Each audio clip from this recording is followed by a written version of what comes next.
আসসালামু আলাইকুম গাইস। দেখেন এই যে আমাদের ধান ক্ষেতের মাঝখান দিয়ে কাইসা গাছ।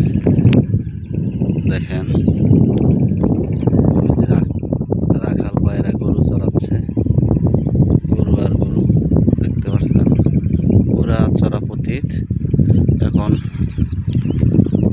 3 মাসের মতো এখান দিয়ে সব সময় গরু আর গরু থাকে।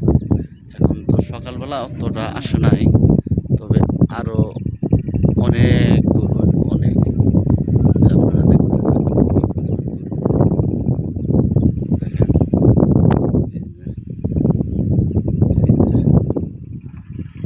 ওইদিকে আবার এই যে বেকু, ওই যে এই মেশিনটাই হচ্ছে আপনার মাটি দেওয়ার পরে মাটিটা মিক্স কইরা ইটের জন্য উপযোগী করে এই মেশিনটাই হচ্ছে মেন গাইস। ঠিক আছে, দেখতে পাচ্ছেন এই যে আরেক রাখাল